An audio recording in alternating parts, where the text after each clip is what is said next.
സാധാരണ അവർ ചോദിക്കുന്ന ഒരു ചോദ്യമാണ്. നബി സല്ലല്ലാഹു അലൈഹി വസല്ലം വഫാത്തായത് റബീഉൽ അവ്വൽ 12-നാണല്ലോ. അപ്പം അന്ന് നമ്മൾ ദുഃഖിച്ചിരിക്കുകയല്ലേ വേണ്ടത്? നമ്മൾ സന്തോഷിച്ച് ഇവിടെ കാവുടിക്കുകയാണോ, ഇവിടെ പ്രകടനം നടത്തുകയാണോ വേണ്ടത് എന്ന് ചോദിക്കുന്നുണ്ട്. സത്യത്തിൽ ഇസ്ലാമിൻ്റെ അടിസ്ഥാന തത്വം അറിയാത്തവൻ്റെ വേറൊരു ചോദ്യമാണത്.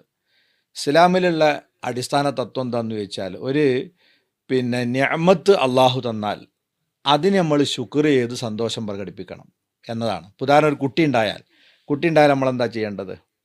ആ കുട്ടി ഉണ്ടായാൽ നമ്മൾ സന്തോഷിച്ച് അഖീഖ അറുത്ത് അല്ലേ, ആളുകൾക്കൊക്കെ സദ്യ കൊടുക്കുന്ന ഒരിതാണ് മതം പറഞ്ഞത്. അതേ സമയത്ത് ഒരാൾ മരിച്ചാൽ എന്താ നമ്മളോട് പറഞ്ഞത്? കറുത്ത പേടിച്ചുത്താൻ പറഞ്ഞോ? കട അടക്കാൻ പറഞ്ഞോ? അതിൽ ദുഃഖം പ്രകടിപ്പിക്കാൻ പറഞ്ഞോ? ഇല്ല. അവിടെ ഇന്നാലില്ലാഹി വ ഇന്നാ ഇലൈഹി റാജിഊൻ. ഇന്ന് അവർ പോയി, നാളെ നമ്മൾ പോവും. അവരൊക്കെ അള്ളാഹുവിന് ഉടമപ്പെട്ടതാണ്. അതിൽ ദുഃഖം പ്രകടിപ്പിക്കാൻ പാടില്ല. അപ്പം മരിച്ചതിൻ്റെ പേരിൽ ദുഃഖം പ്രകടിപ്പിക്കരുത് എന്ന് മതത്തിൻ്റെ സിദ്ധാന്തമാണ്. ജനിച്ചതിൻ്റെ പേരിൽ സന്തോഷം പ്രകടിപ്പിക്കണമെന്നതും മതത്തിൻ്റെ നിർദ്ദേശമാണ്. അപ്പോൾ അവിടെ രണ്ടും നമ്മൾ പാലിക്കണം. റബ്സുല്ലാസങ്ങൾ വഫാത്തായതിൻ്റെ പേരിൽ നമ്മൾ ദുഃഖം പ്രകടിപ്പിക്കാൻ പാടില്ല.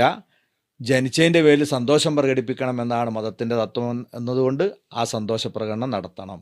ഇത് ഇമാം സുയൂത്ത് റളിയല്ലാഹു അൻഹു വിശദീകരിച്ചിട്ടുള്ള കാര്യമാണ്.